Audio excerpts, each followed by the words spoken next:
सजी है मोहब्बत की दुकान विदेश में। खबर आई है विदेश से, बहुत अच्छी चल रही है दुकान विदेश में।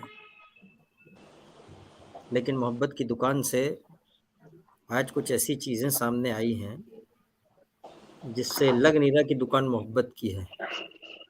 मामला पक्ष विपक्ष लट्ठम-लट्ठ वाला हो गया है।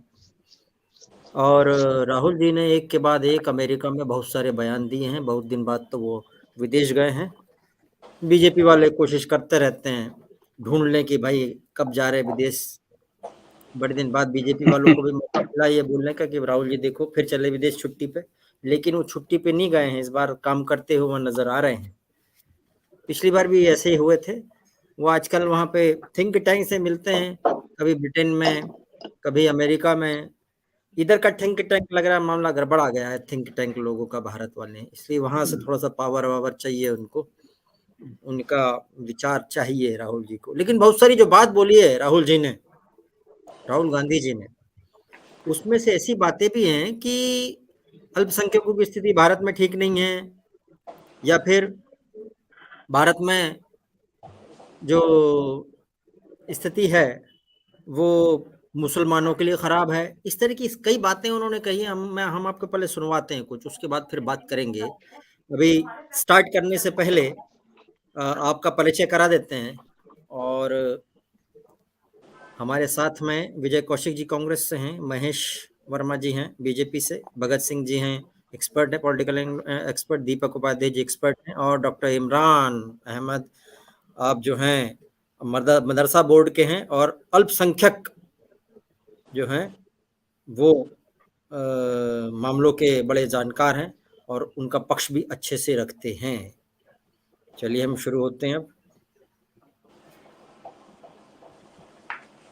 आप देख रहे होंगे सामने राहुल जी ने बहुत सारी बातें बोली, जरा एक एक करके सुनाते हैं आपको।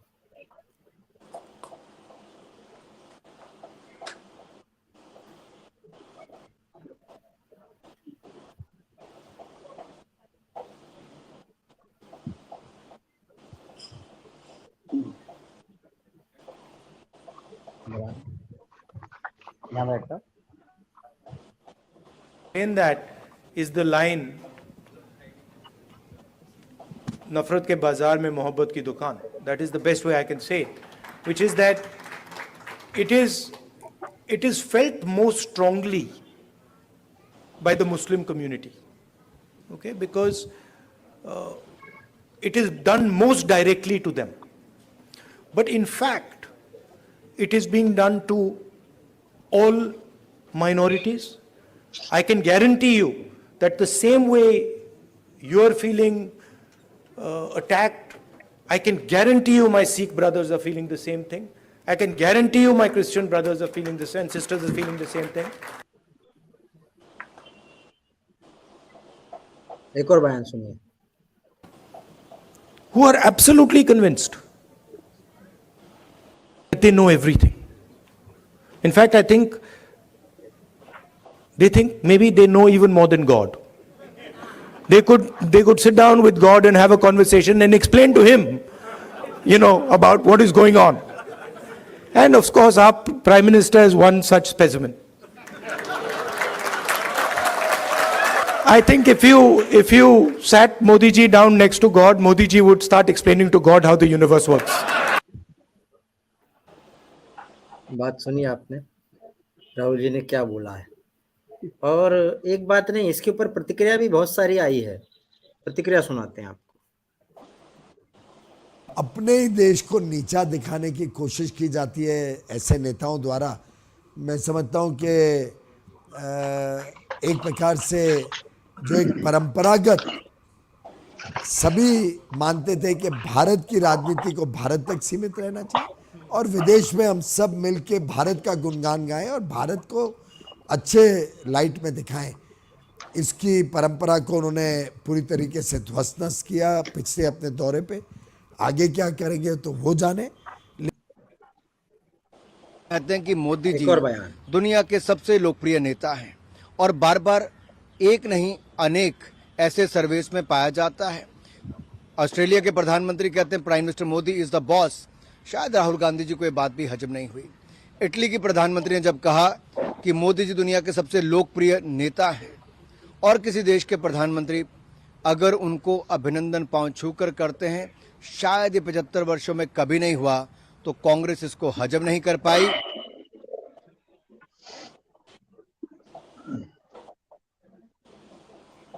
सारे पक्ष विपक्ष आपने सुने, और क्या वाकई भारत में नफरत की दुकान खुल गई है क्या? जो राहुल जी क्लेम कर रहे हैं कि मोहब्बत की दुकान में खोला हुआ हूँ, क्या वो एकमात्र व्यक्ति है जिनके पास मोहब्बत मिल रही है?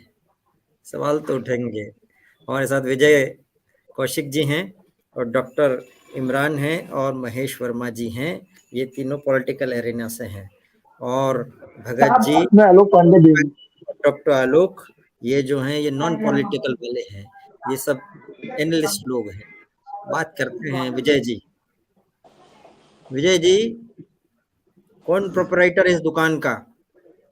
एक्सक्लूसिव चीज मिल रही है क्या? मोहब्बत आप ही के पास है, लेकिन वहां तो वो बोल रहे हैं जो बयान, उसमें तो लग रहा है कि वो दरार डालने की कोशिश कर रहे हैं। कह रहे हैं कि मुसलमानों की स्थिति ठीक नहीं है, क्रिश्चियनों की स्थिति ठीक नहीं है, फलाने को उन्होंने दलित भी जोड़ा।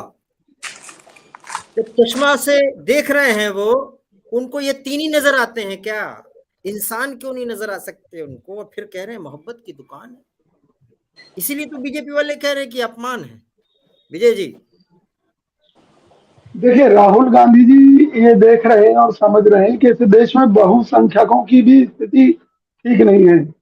हिंदू बहुत परेशान है, काम धंधे को लेकर, रोजगार को लेकर, महंगाई के कारण, बेरोजगारी के कारण बहुत सारी समस्याएं हिंदुओं के साथ है। तो वो ये कह रहे हैं कि भाई ना केवल बहुसंख्यकों की हालत खराब है, इस देश में अल्पसंख्यकों की भी हालत खराब है, हालत सबकी खराब है। तो उस कड़ी में राहत देने का काम भाई राहुल गांधी जी स्वयं में ये मानते हैं कि भाई जो आज नफरत का माहौल है उसमें वो कांग्रेस पार्टी की तरफ से इस बात को लेकर काम कर रहे हैं कि सभी समुदायों में भाईचारा कायम किया जाए, सभी लोगों से मिला जाए, उनको समझाया जाए कि किस तरह से जो देश की राजनीति है वो उनको बांटने का काम कर रही है। तो राहुल गांधी जी की अपनी निजी विचारधारा है, उस विचारधारा को समय समय पर व्यक्त करते रहते हैं, और ये कोई पाप नहीं है।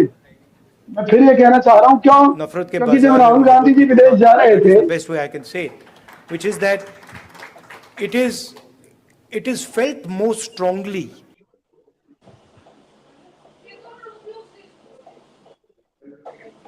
बोलिए बोलिए, बीच में उनकी कभी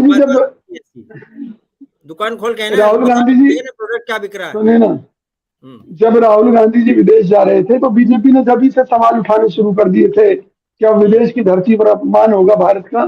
तब भी मैंने कहा था कि राहुल गांधी जी विदेश जा रहे हैं और यहाँ पर भाजपा को मिर्गी के दौरे आ रहे हैं। तो ये इन दौरों में भाजपा उनके बयानों का अर्थ के अनर्थ लगाती रहती है। तो ये सब समझ से बाहर है। हर व्यक्ति को अपनी विचारधारा रखने का हक है, उसके बाद में जनता तय करेगी कौन गलत है कौन सही है।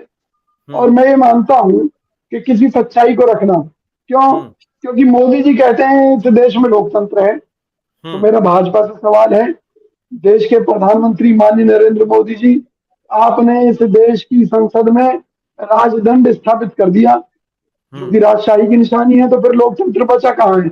इस बात को तो खुद मोदी जी ने स्वीकार कर लिया है।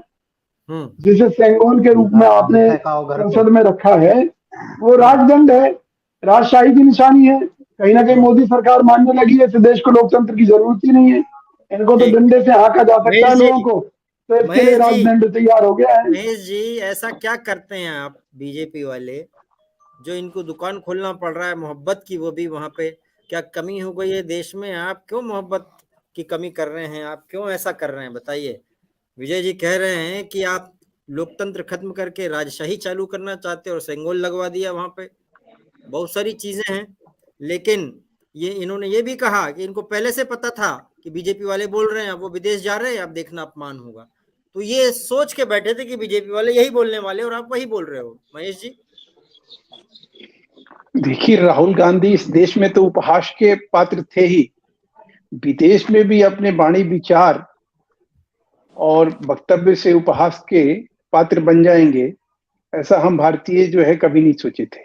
आज जो भारतीय होने का पहचान मिला है, जो भारत को विश्व में पहचान मिला है, आप देखिए यूक्रेन में जो आदमी तिरंगा पकड़ लेता था उसकी जान बच गई, या वो पाकिस्तानी हो या किसी और देश का व्यक्ति है। सीरिया में युद्ध रोक के, यूक्रेन में युद्ध रोक के भारतीयों को 100% बाहर निकालना, सूडान में आज की डेट में जिस तरह से भारतीय परचम लहराया, और जो बाइडेन जहां पे वो बैठे हुए हैं, जहां कुछ बोल रहे हैं, वहां के राष्ट्रपति का किस तरह से अभी हाल में बयान आया, वो दर्शाता है कि प्रधानमंत्री नरेंद्र मोदी जी भारत और भारतवासियों के लिए विदेश में किस तरह से एक छवि बनाते हैं, और किस तरह से उस छवि का बिगाड़ने का काम जो है आज राहुल गांधी जी जब कर रहे हैं, तो निश्चित रूप से हर एक भारतवासी के दिमाग में यही आता है कि ये व्यक्ति जो है अपना इमेज, कांग्रेस का इमेज, देश का तो ये अपमान कर ही रहे हैं,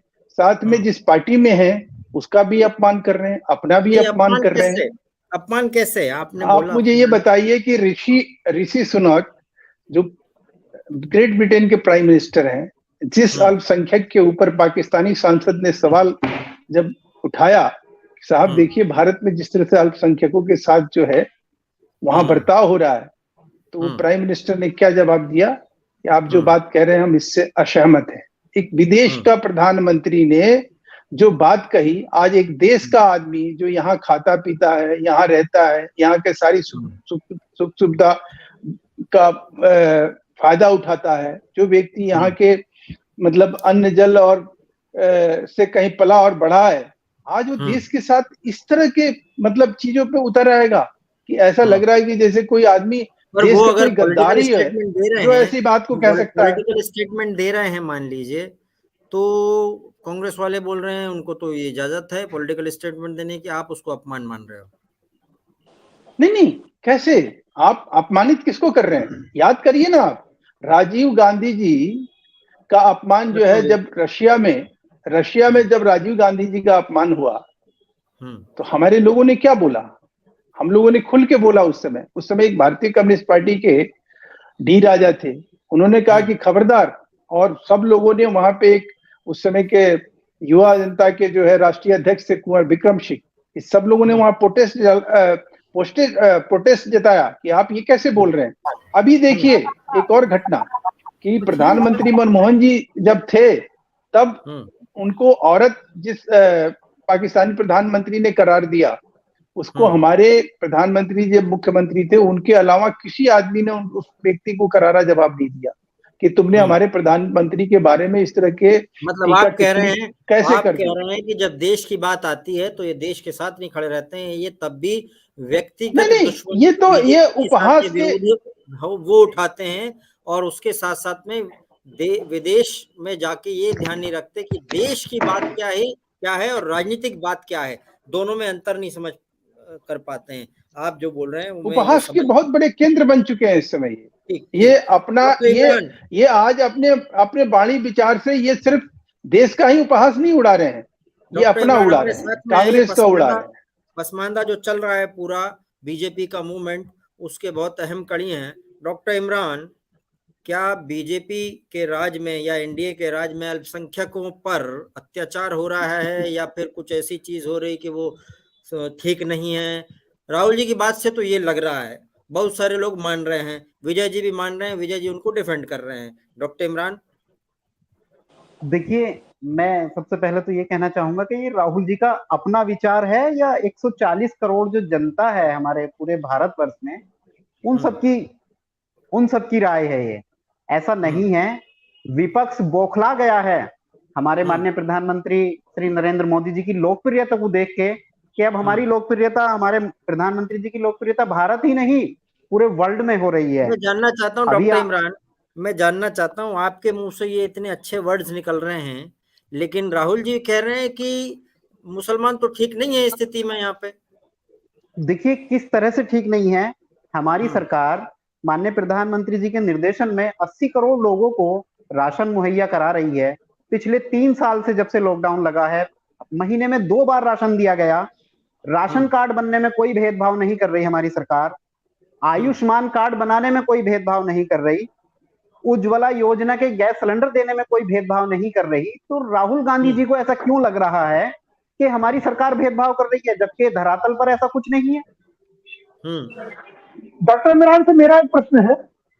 डॉक्टर साहब, आप तो खुद मुस्लिम है, मुस्लिम कम्युनिटी से आते हैं, दिल पे हाथ रख के बताएं, बीजेपी के नेता की तरह नहीं कि वाकई मुसलमानों का शोषण हो रहा है कि आप तो उसी कम्युनिटी को बिलोंग करते हैं? पटका पहन लिया तो चलिए बीजेपी की तारीफ कर दें हम। हाँ, नहीं नहीं, ऐसी बात नहीं है। अभी मैं भारत की बात नहीं, अभी जापान के प्रधानमंत्री जी ने किस तरह से हमारे माननीय प्रधानमंत्री जी को सम्मान दिया पैर छूकर। ऑस्ट्रेलिया के प्रधानमंत्री जी ने कहा कि प्रधानमंत्री श्री नरेंद्र मोदी जी बॉस हैं, तो क्या वे लोग भी भ्रमित हैं? ऐसा नहीं है। हमारे माननीय प्रधानमंत्री जी का डंका भारत ही नहीं पूरे विश्व में बज रहा है, और इस डंके को देखकर कांग्रेस ऑफिस में नहीं बज रहा, कांग्रेस ऑफिस में नहीं बज रहा, प्रवक्ताओं के घर नहीं बज रहा है। देखो विजय जी उंगली उठा के रखे हुए हैं, बता रहे हैं कि नहीं बज रहा है। आता हुआ विजय जी आपके पास में, 1 मिनट। इमरान जी से फिर मैं प्रश्न कर रहा हूँ, इमरान जी जरा वो बताइए, आप मुस्लिमों के बीच में जाते हैं, उस कम्युनिटी को बिलोंग करते हैं, इस पैनल में आप ही हैं, आप सच्ची बात बताइए, विदेशों की बात नहीं। आप जहां रहते हैं, आप पूरे उत्तर प्रदेश की बात कर रहे हैं, आपका एक स्टेटस है,